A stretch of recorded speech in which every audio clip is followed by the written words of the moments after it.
Last but not least, we have the panel, as promised, the panel about Bitcoin and digital currencies.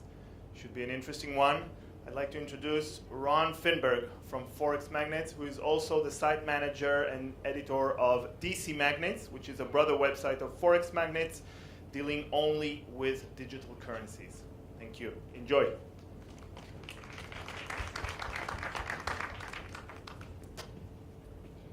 Thank you all for coming today. You know, they save the best for last, and I'm pretty sure this one, even if people know a little bit about Bitcoins or a lot about Bitcoins, I'm pretty sure everyone here is going to pick up some new information that they did not know before.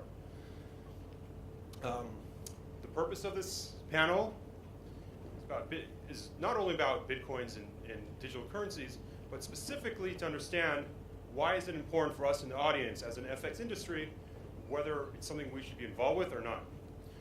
Yesterday, the entire panel discussion started with a keynote speech from Google, and one of the trends that they were saying is when it comes to searches from investors and traders, so Panos from Google mentioned that for the first time ever in the Q1, there was more interest from traders and investors, which are your traditional customers of FX companies, for Bitcoins over fiat. So that means that traders are looking more for knowing what Bitcoin prices are than for the Eurodollar. And that's a huge trend in the market. Later in the day, though, Harpal Sanu from Integral, though, said when he was asked about the future, he mentioned he thought it was PayPal and not Bitcoins. So you see there's a little bit of a divisive opinion on it. Regardless of that, if you take a look around, if you're walking around the booths, you'll see the expo has a record amount of payment providers that are presenting. So that completely shows that there is a issue about payments in the industry, and the question is, how do we bring efficiency, how do we bring solutions to that? And that's what we're hoping to know and to discover from this panel. So first of all, starting with Alfred, if everybody could just tell us a little bit about who they are, what you're doing, and your involvement with Bitcoins. Okay, it works. So my name is Alfred Shafir. I'm the founder and CEO of a company called Polycoin. And we are a payment service provider, which allows basically merchants, operators to start accepting deposits in Bitcoin or other cryptocurrency for that matters. And we are focusing on the regulated and financial sectors. Thanks, Alfred. Thanks, Ron. I'm Tal Ron from Tel Aviv, lawyer and notary, and our law firm focuses on financial technology, forex, binary options, casinos. Bitcoin, I think, is one of the biggest trends that started recent years. In 2013, 2014, we see huge growth of interest, and this is what we'll speak about here. Thanks.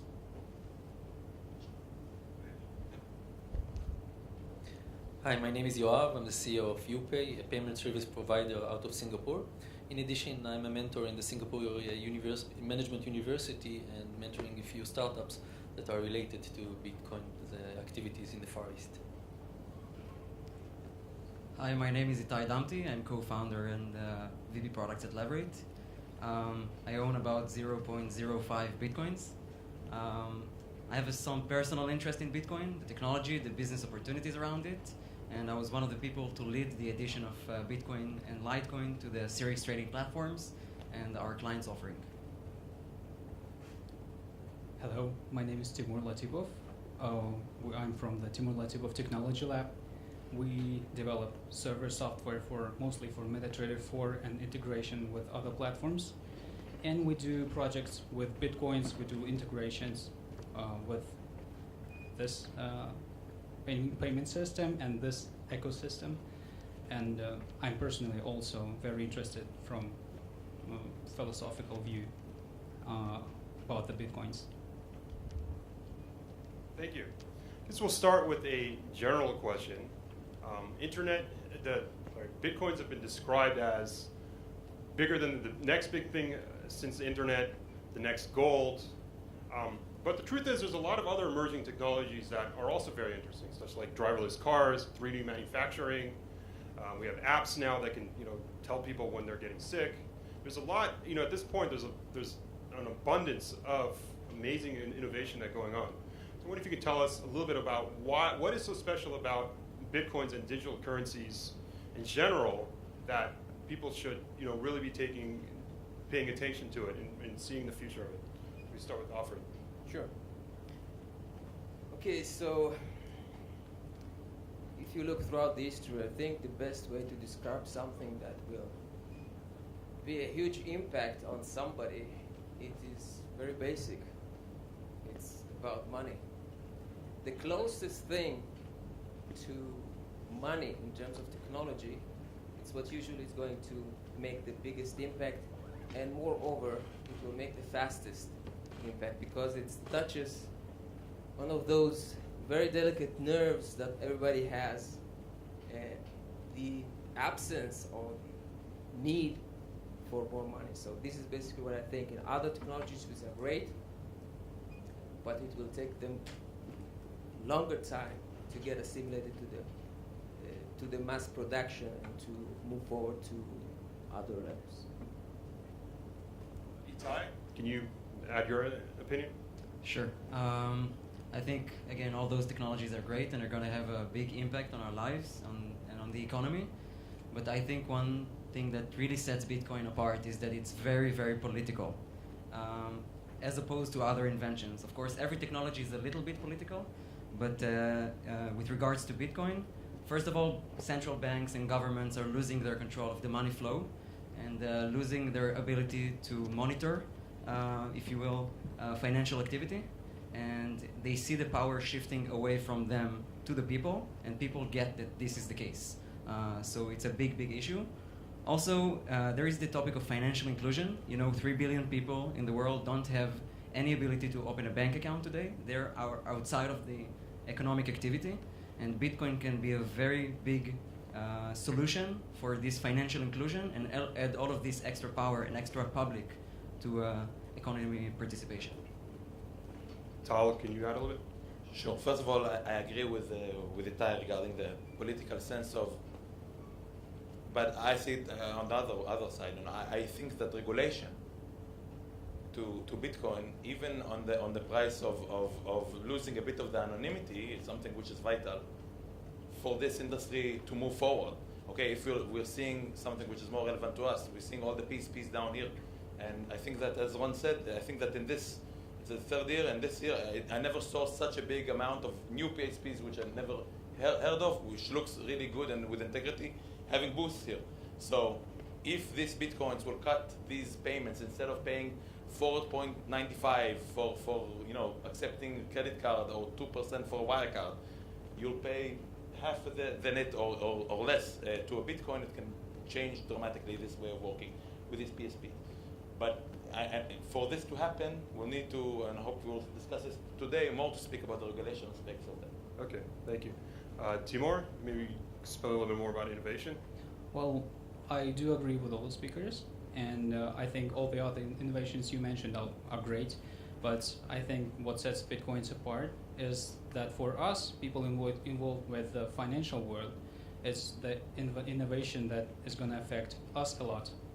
And what is interesting is that we think that we know something about money, and Bitcoins makes us rethink the concept to think again and find maybe some other answers and some other mechanisms.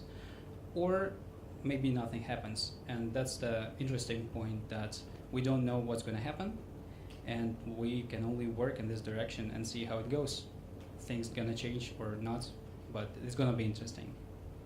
Finally, Yoav. While there were a lot of innovation recently in a lot of fields, as well as in the payment, such as proximity, NFC, etc., eventually the core stayed the same. The core is credit card and money. The unique thing is Bitcoin, the core is changing. The core, the asset of the solution, of the payment is changing, not the final enabler. This is the reason Bitcoin is so unique. Thank you. Next question, as pretty much everyone here is in the finance industry, and the question that pretty much everybody wants to know is, what are the opportunities for me as either a broker or a service provider or a payment provider or just a trader within within digital currencies? Why do I have to be involved with it? We start with Yoav. One of the advantages is that you can sell globally, regardless where the merchant is incorporated, regardless where the customer is incorporated. In addition, it's perfect for merchants that sell services that are less sensitive to the fluctuality of the Bitcoin value. If you're selling, for example, sports shoes, you cannot have fluctuality of 10-20% because you have your manufacturing costs. It's a problem. However, if you sell a service, it's much easier for you to cope with the current fluctuality of the Bitcoin today. Therefore, Bitcoin is definitely a perfect solution for industries as the foreign exchange.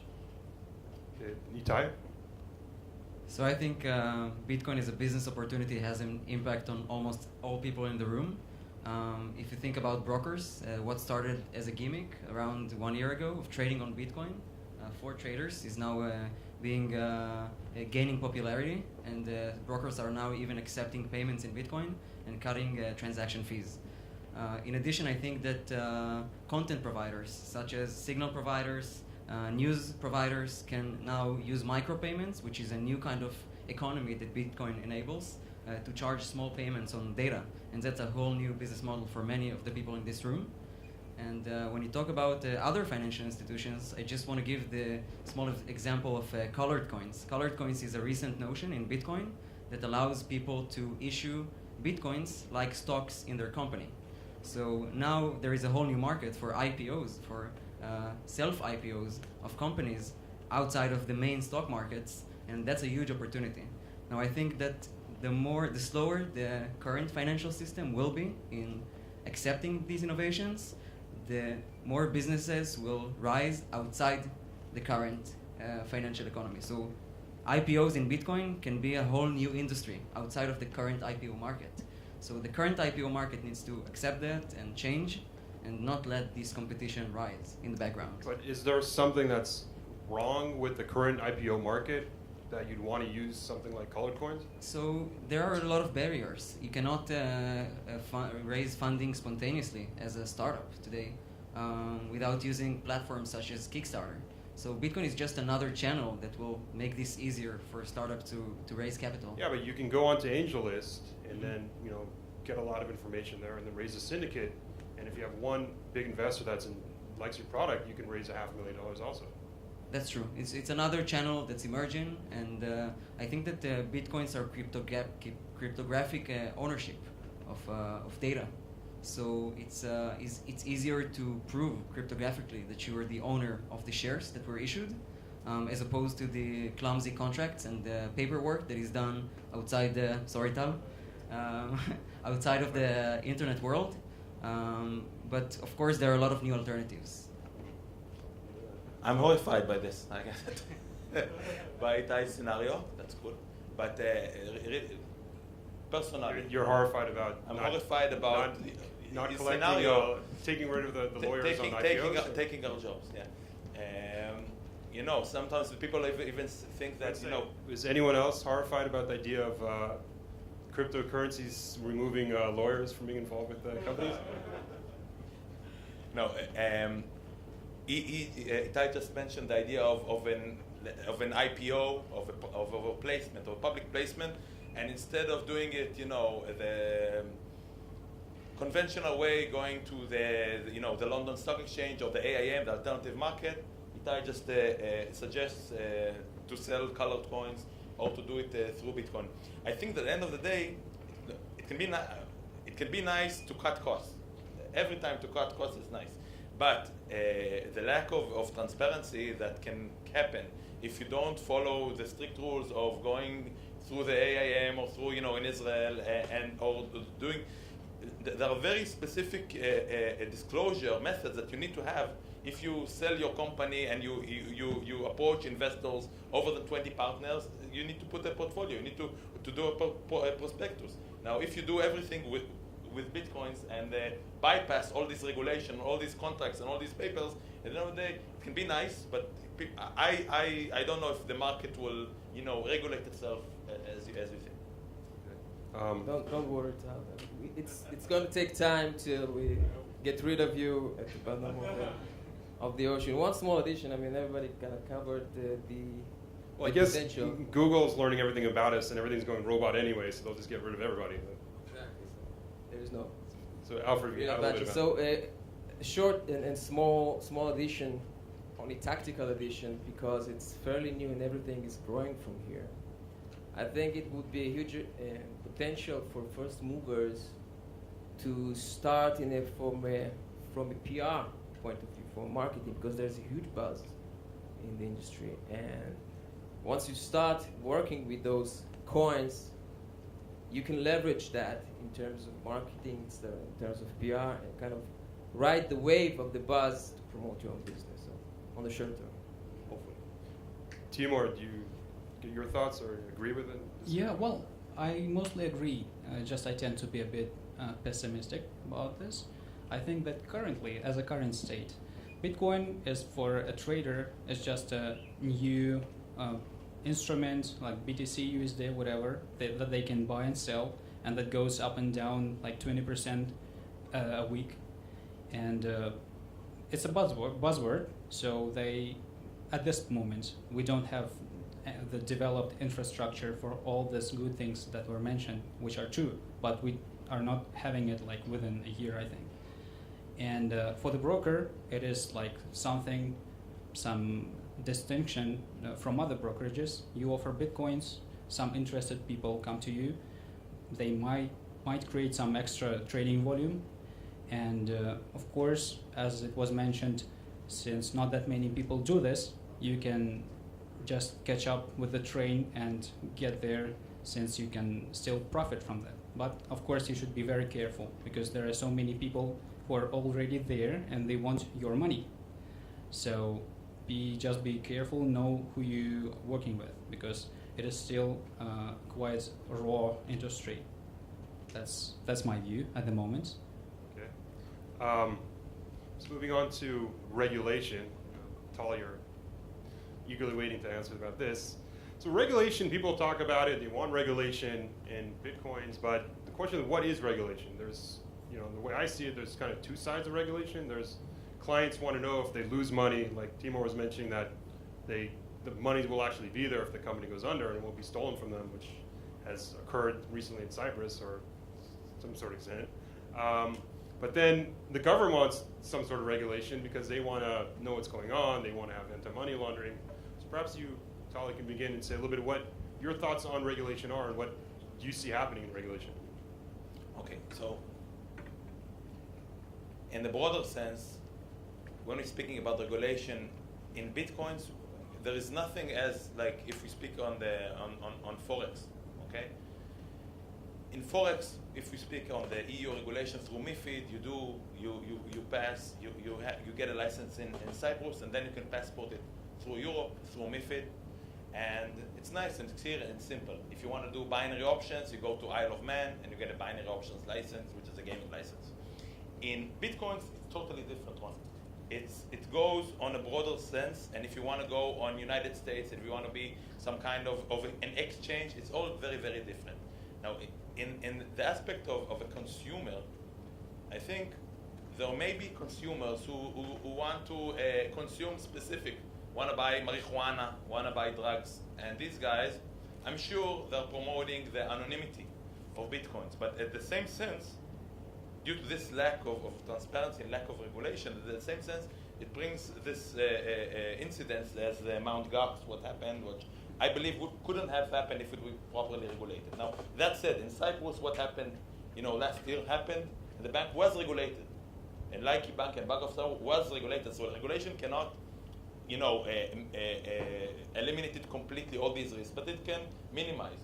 Now, at the end of the day, if we as an industry want to benefit from this type of currencies, I believe regulation is a must, and we should promote it as much as possible. Yoav, as a payment company, where do you see the trends are for regulation, or what would need to be done? I think that today we see totally new thing of new animal, I can say, of regulation, which is informal regulations. And I can give you an example. We put the most important things of our life in entities like Google, Gmail, or Facebook, Now, of course, they are not formally regulated, but those are big companies that we say, okay, they will do whatever they can to protect my assets. And usually they try their best. I believe that the Bitcoin may go in the same direction. There will be big companies, the Google of the Bitcoin. It will be a big company that eventually it's a company that they will that they will create a perceived regulation. It means it's a company that we can pick up the phone, call, and ask, okay, what's going on with my Bitcoin?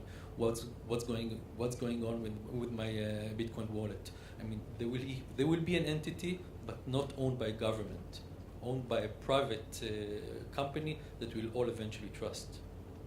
I don't seriously disagree with what's going on here, because I'm the only one from the Bitcoin community, except maybe Tal.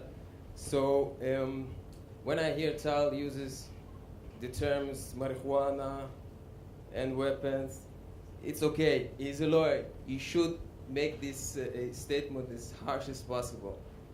But you have to understand that before Bitcoin came, I believe there was some marijuana and weapons exchange as well, and before the Bitcoin were okay.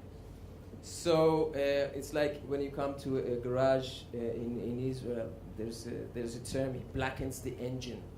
You come with a dent in your door, and he says you need to replace the engine. So this is definitely something new, which people are feeling cautious, and it's good to feel cautious, and it's good to get the regulation. The regulation will happen, but it won't happen to save or to make the Bitcoin to survive.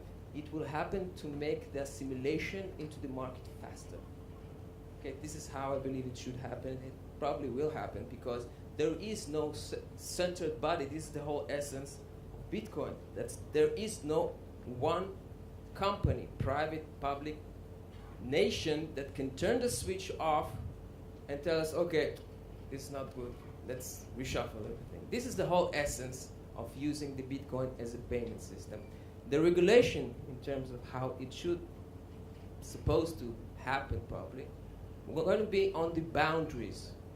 And when I say on the boundaries is when it touches the fiat currency in the exchanges, in the places where currencies change. These are the places that the regulator should touch mildly, not to kill everything, but yes to regulate, yes to oversee that everything is happening, yes to see that the reports are coming in, and that everything is going through a healthy, growing environment. Is what I think. I just want to continue that idea. You mentioned about fiat to Bitcoins is where you would see a need for regulation.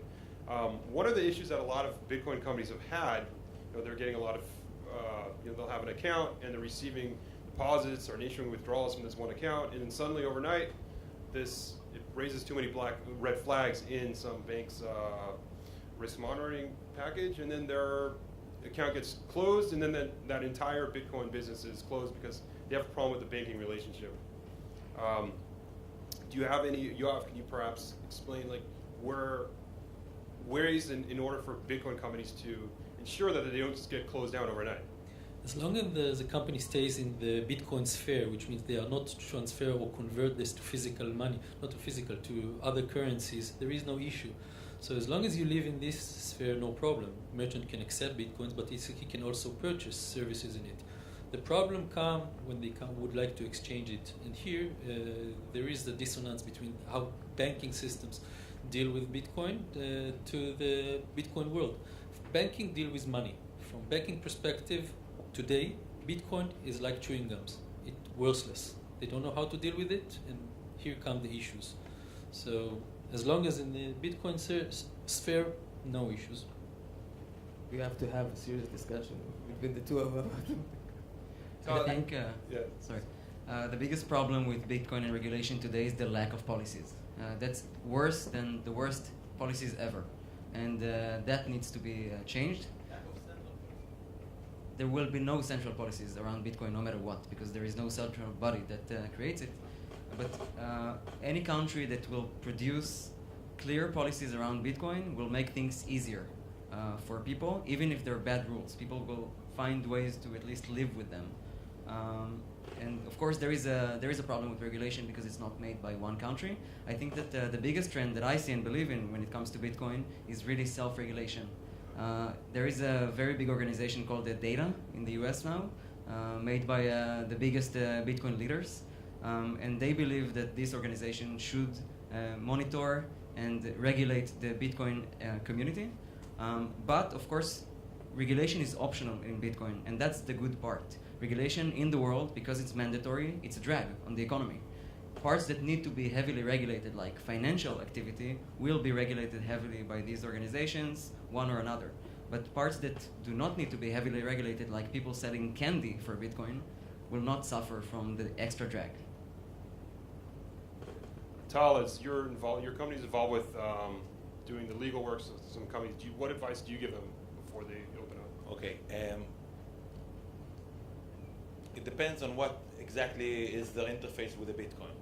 So if it's a white label or a forex broker who wants to add, let's say he's sitting on the platform of Leverate and he offers clients to trade in Bitcoin, it doesn't change really the regulation there. If he's regulated in Europe, it will still be regulated in Europe. If it's non-regulated and based in British Anguilla, you just add a line to the legal opinion.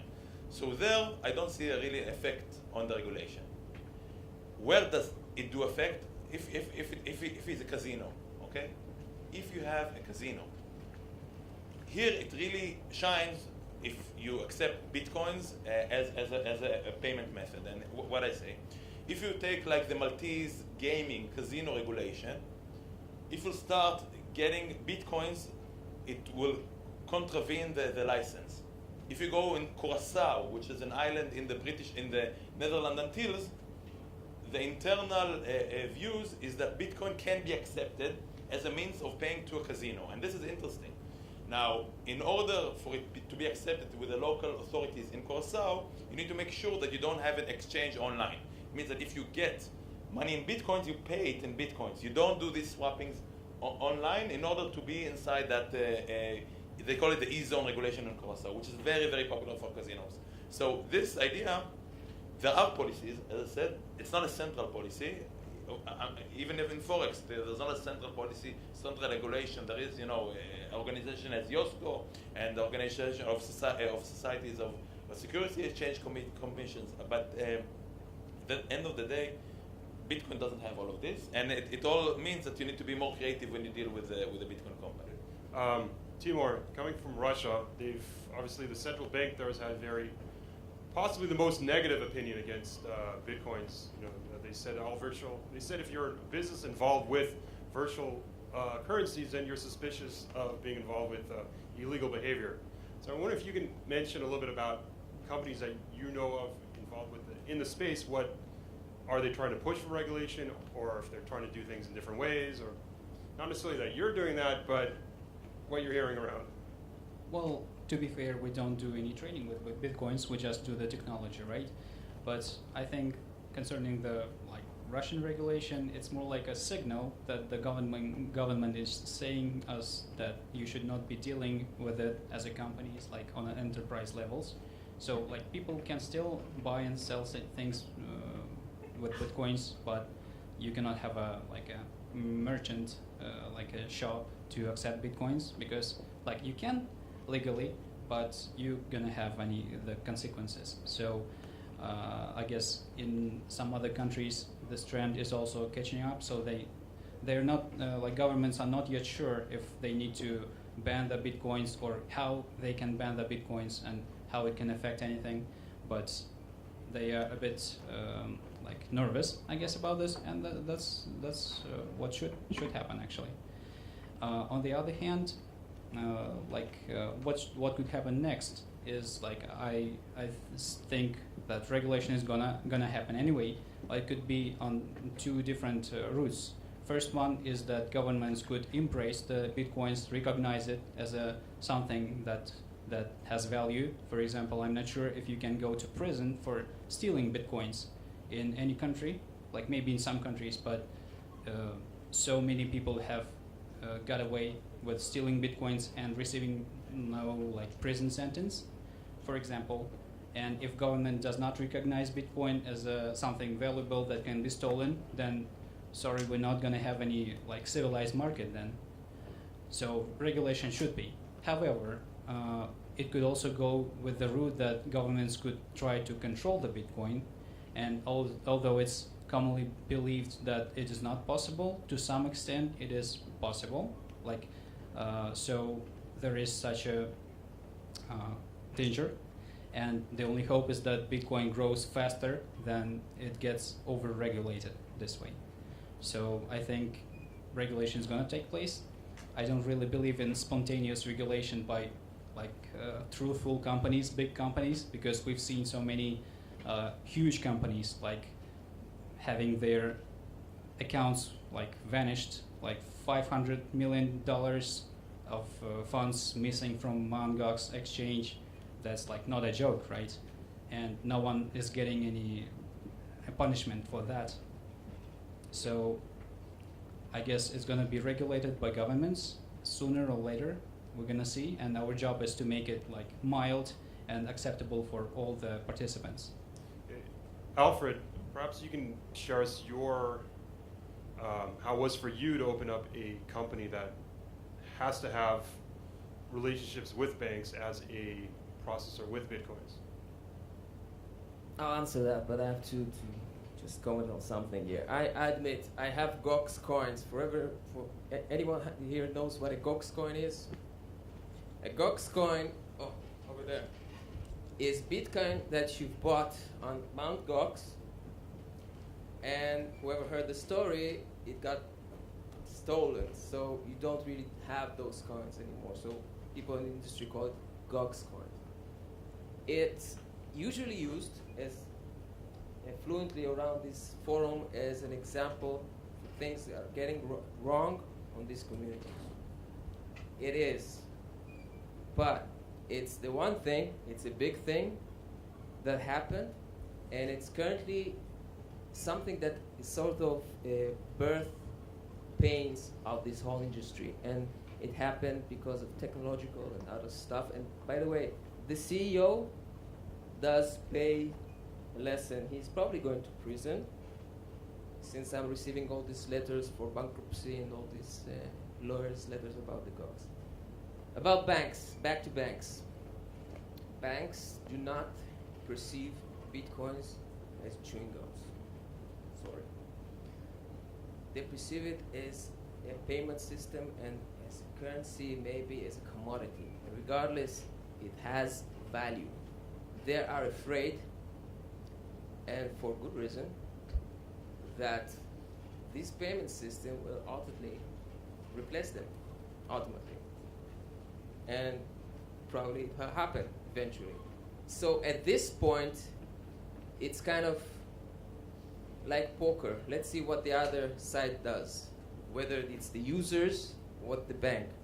So for me, for us to open bank account, it would involve openness with the banks, explain to them what we are doing. Not all banks accept even that kind of sincerity, obviously not. Some banks do. We have the German example, Fidor Bank, and some other example around the world that do accept Bitcoin businesses to start working with, hopefully more to come. So I think it would be, if you can't beat them, join the situation, and eventually the regulatory environment, going back to that, will kind of fuse those two environments to at least start working together and maybe evolve to something new. Okay, I want to move back a little bit to trading. We spent some time talking about regulation. So there's synthetic CFDs that people are creating to allow forex brokers to trade, forex broker clients to trade the price of Bitcoins without actually being involved with it. So maybe Timur, you could say a little bit about some of the risks involved that brokers have when they're offering those synthetic type of trading products. Well, I see. Honestly, you should not enable any trading with Bitcoins with any leverage. Like all the companies that were offering CFD trading with leverage, are gone mostly. Like We still do. Well, there's still several that are doing it. And they Minimal constantly leverage. become, and I think mostly, like if you're sitting here and you don't really know what Bitcoin is all about, you shouldn't offer B-book trading for this CFD, because I am afraid you might not know the risks, because you cannot really calculate the risk, because the market is so volatile and it's so unlike Forex, so you could lose the funds. However, recently there are some ways to hedge the trades. For example, I've known like Leverage does it, right? And FX Open does it. They also integrate with BTC exchange, as far as I know. So they do provide not only the trading opportunities, but also they offer like a guarantee. Like they guarantee you that the money is not gonna go like away. So this is good, and you should probably go with the big players to hedge the trades, and it's quite safe, I think. Ty, do you have any other comments on that? Yeah, I do agree that volatility today is the biggest issue.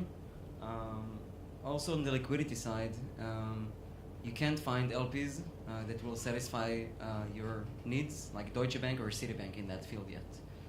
So you can deposit your money with Mt. Gox and find that you lost $5 million, and that's a mess.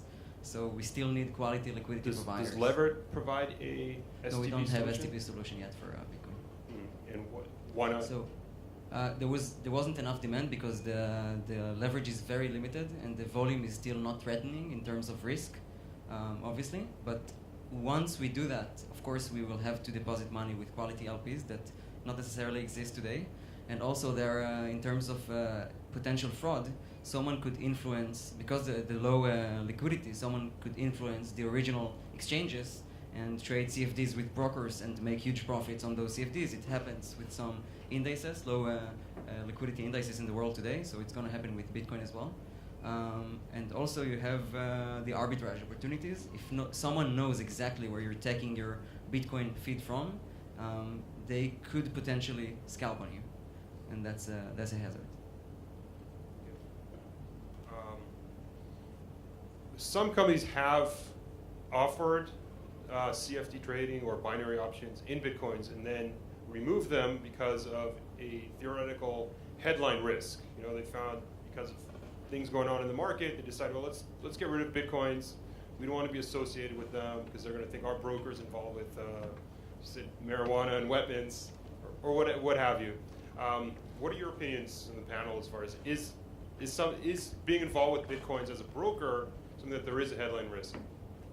I can tell you, not as a broker, but we were one of the first lawyers in Israel who accepted Bitcoins to pay the retainer fees. And it was last week approved by the Israeli Bar Association. Guys, imagine, it wasn't trivial. It wasn't trivial. And I can tell you, my wife didn't really like it. She said, why are you associated with Bitcoins? You know, we're not in the family speaking about marijuana and weapons, but Bitcoins have still the stereotype, and you know what I mean. So at the end of the day, it can damage the reputation, and you need to think what you do with it and how you mitigate this risk. Do you believe the positives are greater than the negatives? I absolutely believe, as I think most of the people here on the panel, if not all of the panel here, believe that there is much more positive than negative. However, as we said, we need how to make sure, as Itai said, that will be here. I think it's a good idea here, a headline from this panel, to find good quality prime liquidity providers dealing with Bitcoins. That's one. Second is to see how to make it less volatile. And I think that it goes all the way. If we will continue to be decentralized, no regulation at all, or less regulation, lightly regulated, and all anonymous, and all very politically, as you know, free and politically, and goes all the time with the same types of values, I'm not sure it will go to the right direction. I think the right direction is to do a balance between both sides. Alfred, maybe you can add a little bit, especially since companies that... Exactly. So I think we need to separate the two things. There's the use of Bitcoin-related tools as a type of investment, and there's the payment. Two different things, totally different things. We have a mixed panel here. Yeah, For that exactly. reason. So from my side, obviously, I don't really care what you pay for as long as you pay with Bitcoin. So you can do whatever you want, of course, within the legal boundaries, of course. With regards to the damage or the risk for forex, well, I think the previous questions was the previous answers from the guys over there, that there are certain means that you need to take into concern when you use those tools in as trading. So there are risks. These currency or commodity or sheep, for that matter, is still in a volatile environment. So when you offer these kind of tools to your customers, make sure they understand that they need to learn about before they touch any of it. So this base. Yoav? Well, as PSP, we deal a lot with risk and fraud management, and I think that every currency in his own generation had its own risks, but I don't see it as an issue because from one end, the risk evolved, but from the other end, more and more we see technology that come to protect the Bitcoin and the Bitcoin trade. If in the days of the cash, people invented the vault, in the day of the credit cards, there was encryption and keep on, 3D secure. We see every 2-3 years a new way to secure the credit card. So does it will happen with the Bitcoin.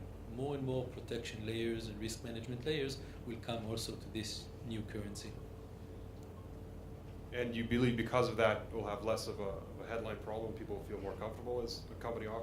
Yes, I'm sure. Receiving it? I remember the days that people did not feel comfortable to use their credit card over the web. They thought it's less secure, and they were more comfortable to give their credit card to the guy in the gas station, which naturally today we know it's much more dangerous than to buy something online. So there is a lot of the notion of security. I believe the same will happen with Bitcoin, that people will get used to that it's secure enough, and hopefully it will be secure enough with the new technology companies that will wrap the Bitcoins from all its angles. Itai, as far as your firms that are offering it, what's your feedback on their interest or potential damage to them as far as offering Bitcoins? So we leave it optional on the broker level. I think brokers today realize the benefits of using Bitcoin as a marketing tool. We haven't received any feedback regarding the reputation of Bitcoin with regards to brokers. And last, Timur? Well, I think that reputational risk is a good concern, and surely it takes place. However, firstly, I think still most of the drugs and weapons are bought with dollars, so it's quite a small fraction that still Bitcoin is used for. Secondly, I think that it's not a big issue. It's going to fade over time because, for example, the reputation of Forex in many countries, right? We know how to deal with this already. So it's not going to be a big issue. It's just some time will pass. And really, if we invest in this area and we do our job in improving the reputation, that's what's going to matter. Because a good job, good people are going to make it better. Firstly, it was used, of course, for not so good things because it's so good as a payment method, as an investment method, that's why it was used, not because it's somehow bad in its essence. Okay. I want to leave the last 15 minutes for audience questions. Hi. My name is Athanasios. I'm from Omana Capital. I know very little about Bitcoins, but I want to ask, how do you buy Bitcoins? With cash? Yeah, to you. Okay. How do you buy Bitcoin? The simplest way is to use an exchange. There are quite a few of those. What do you give cash, like dollars? Yes, you give dollars, euros, wires, and ATMs. Of course, that are across the world now, spread around. So I don't understand your point then that the regulation has to be on the fringes.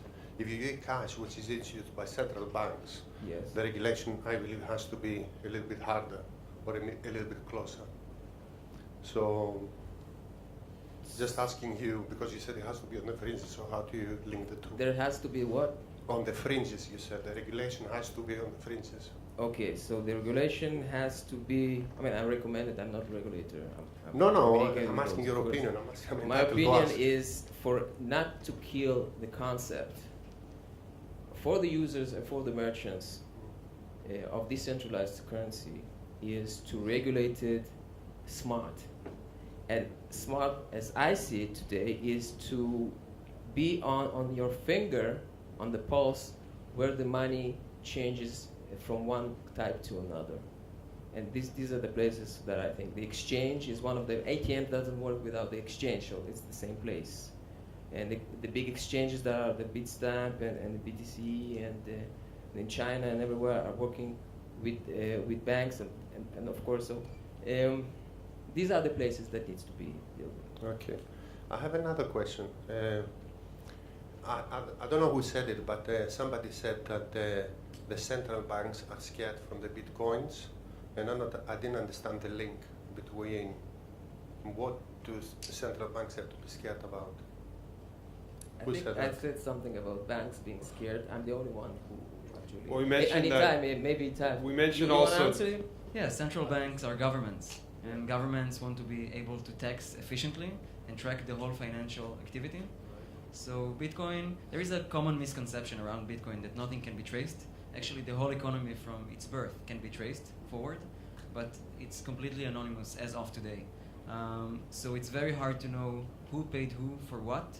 And I think that even if the best possible things will happen around transparency and governments will know more, they will still not know as much as they know today about what's happening in the economy. So they're gonna. So find for it you, hard. is it a means for exchange or is it an asset? Because for me, it's not clear. I see it as a breach. It can be potentially as a means of exchange, but at the moment it's an asset. It's a very volatile asset. So maybe Tal can talk about legal tender, the notion of legal tender, because I think it's relevant. You can see it as a derivative, you can see it as a legal tender, you can see it as a promissory note, you can see, and there are so many, legal notions that can get into this idea of Bitcoin. But at the end of the day, I think that most of the people here in the audience will believe that Bitcoin, if you get funds in Bitcoin, if you live in United Kingdom, United States, Cyprus, or anywhere, you should still pay taxes on that income. And all the idea of this anonymity can make it more, difficult to find or difficult to trace. But at the end of the day, this income, if you get income in Bitcoin, it should be taxed. What Alfred said previously, that he think, and I quite agree with him, that the regulation should be on the points of contact between real money, euros, dollars, yens, I don't know what, and the Bitcoin between themselves. If I pay to Alfred or I pay to Stephanie for my firm in Bitcoins, and she pays to Danielle in Bitcoins, it won't be regulated. Then she will pay to Mikhail, and I don't know why Mikhail, but he will need to declare it and then be regulated. Why? Has anyone heard of a move to, if the government does tax Bitcoins, that you could pay the government in Bitcoins? The government in Bitcoin. Right. Well, because that's then you awesome. it will remove there's a volatility risk No. if Not you're yet. getting taxed and then you owe money and the value goes up. The, and down. the US is taxing those. Already got a bill of taxing the Bitcoins. It was released a few months ago, but they are not receiving the funds in Bitcoin, the taxes in Bitcoin. Now you have to file those WDs or something. Right. Okay. 1040s. All right. Yeah, 1040s. But maybe Ron is I don't know, United States citizens know it. But sorry to say, facta, Ron is an American. People from the IRS in the audience. Guys, I think that the first government that will accept taxes in Bitcoin, that's such a big PR to that government. It's huge. The small places who went to fame by very interesting law and legislation. If someone will accept taxes in Bitcoins, it can be a really, really nice. Believe. Maybe for IFC. next questions.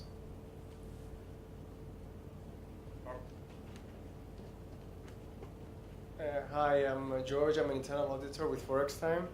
I was here in the previous panel as well, and just because we're talking about regulation, everything is moving towards everything being reported and everything being very controlled, whether it's Google, whether it's our transactions, whether it's anything.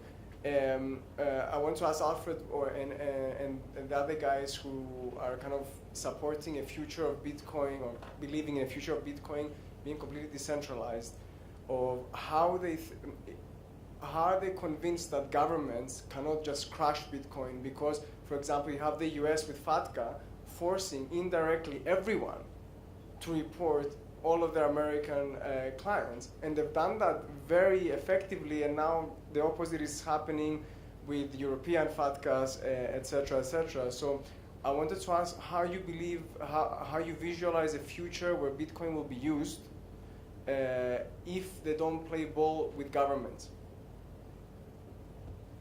You want me to take it first? Okay. Did you say thanks to Foxtime for sponsoring the party? First of all, Foxtime sponsored the party. Okay, so Awesome party, first of all. I tried to buy a drink with Bitcoins yesterday, but it didn't work. well, so there's the worst case scenario when they will outlaw the Bitcoin or any cryptocurrency, which is a setback, but it won't kill it. And this is the problem here. This is why the regulation hasn't happened, because they simply can say, everybody in the G8 or somebody somewhere around that area, okay guys, we are shutting down, nobody's legal to handle it. They cannot force, it's like shutting down the internet. They cannot do that. But if they want to come along and start working with something like that, they would need to accommodate, as I mentioned earlier about it. Well, proper governments, and I come from Singapore, I would say it's kind of a proper government, have a long-term planning, 5 and 10 years. Government cannot plan for 5 years a currency that may change its value in 30-40%. It will not happen. So at this point, I do not see government accept taxes or any kind of forms to pay a government with Bitcoin if it's a proper government that's run on a long-term planning of their society. I think we overlooked some of the biggest advantages of Bitcoin in the discussion today. We haven't even talked about why the world needs Bitcoin. But I think many of us understand that the world needs this disruptive technology. And I think that under this assumption, well, yes, governments can definitely kill Bitcoin. Governments can kill even the whole cryptocurrency system. But because it's so justified, and because you can cut transaction fees and boost the world economy with it and increase financial inclusion, we will find ways, we as the people in the world will find ways to re-inject this notion with smarter means in the future. They will not kill it. Maybe they will kill Bitcoin, but they will not kill the idea of a better financial system. Well, here's following what you're saying. If digital currencies or Bitcoins does fizz away or gets killed, but the result is that payment processes and transfers and fees fall dramatically, by 95%, which you are seeing in certain areas, like domestic fees, like Douala is doing exchanges for 25 cents, or in the mobile payments by PayM in the UK is now being offered for free, a bunch of banks. Would that be considered that Bitcoins would still be successful if that happened, if the disruption occurred to the rest of the world? The rest of the world's financial services? I don't think it's just about reducing the fees. There's much more to Bitcoin and this cryptocurrency environment than just reducing the fees. It's the ease of use. It's the fact that it's not controlled by anybody. It's not inflating or deflating as a company or as a nation or country wants it to happen, or central bank for that matter. So this can do something. If that would be a result, it would be a positive result, but it won't reduce the appeal of the currency. I can also attribute to your question. Let's say that the Bitcoin will be killed, and then, as you said, the cost of clearing funds and doing transactions in banks and credit cards will reduce from 2% to 1% or 4% to 0.5% because of all what happened with the Bitcoin. okay, it will have a positive effect. If we're speaking here on brokers, okay, it will give more income to the brokers. At the end of the day, don't remember also the peace has the families. We have here Yoav and his family in Singapore, and seriously, from speaking, in Israel there was a reform regarding the pricing of telecommunication. The government did the reform, and this reform reduced drastically, sometimes in 80% of the cost of telecommunication in Israel. At the end of the day, it has a negative effect. It started very good, for all the people, and then negative effect and domino effect.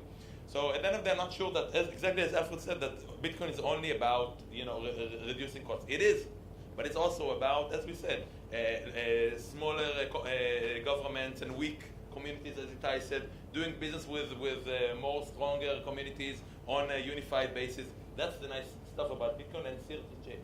Okay, I think we had a question from the back. Someone else had their hand up? Hi, Harpal Sandhu from Integral. I'm a little confused about some of the observations of the lack of regulation. I mean, in the U.S., so first observation, in the U.S., it is the statute that the U.S. government will only accept payment for taxes in its legal tender. So that is the Federal Reserve Act. It's part of the reason why U.S. currency exists, was to pay the government. So I doubt they'll ever take any other form of commodity. But the IRS has already ruled that Bitcoin is a commodity. So actually all the regulation largely exists to trade and to use Bitcoin. It's just like any other commodity. My question actually is, given that it is a commodity and people have to track its cost basis for tax purposes, the reporting burden is absolutely, 2 orders of magnitude greater than if it was a currency. So hasn't that, in essence, destroyed the cost efficiencies, the operational efficiencies that came from Bitcoin, because we now have to track every single transaction historically on an individual level, and on our taxes now have to report every single Bitcoin we received and its cost basis, and every single Bitcoin we used and its effective value for the transaction that took place, and report them as short-term and long-term capital gains. By the way, it's a Schedule D on the 1040 that you have to fill out now. Yeah, but I guess I might be the only one who. Do you have anyone else that can relate to the from the U.S.? So is there?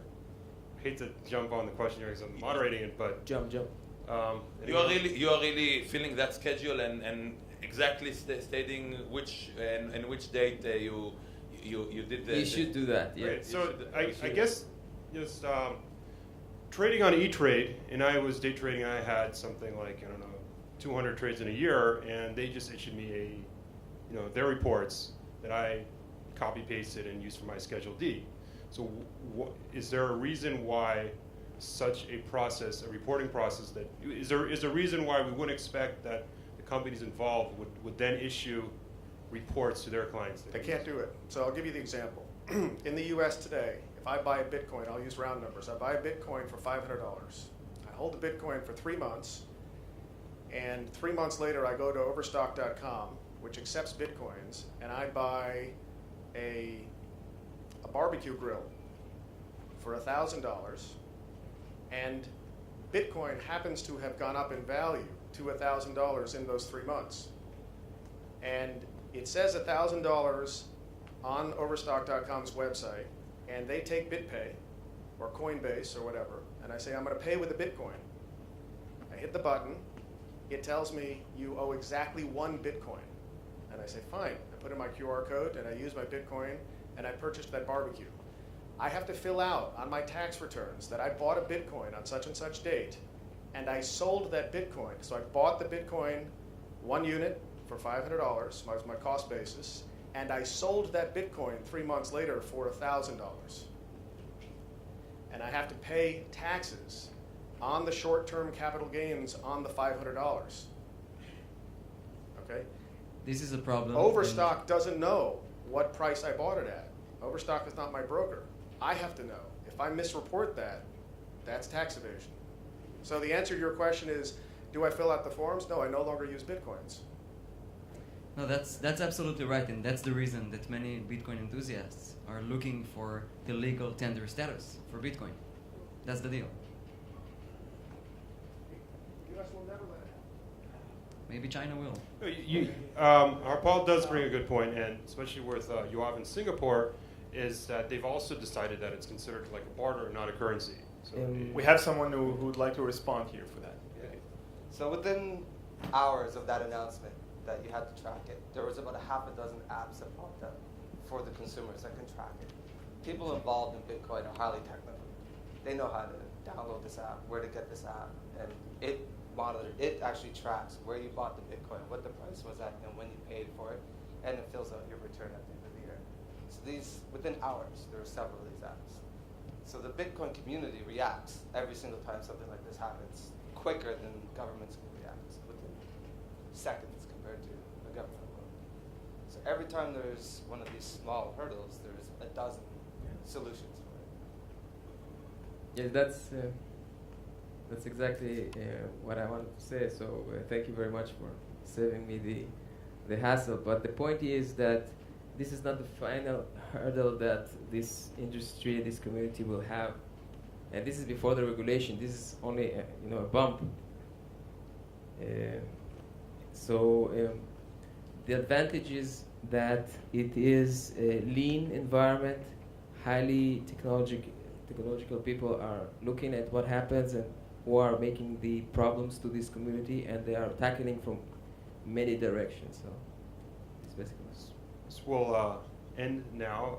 The last point about community is probably one of the bigger trends involved with digital currencies is that people involved with it aren't just leveraging their people in their company or their neighbor, but it's really a global trend, global community that's being involved with it. It's coming and creating solutions.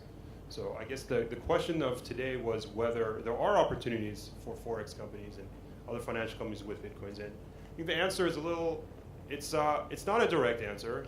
And as some of our panelists have said, there are definite opportunities, but there's a definite need for education. But I believe that's true with any type of emerging technology. So thank you very much for attending. Thank you. Thank you very much, everybody.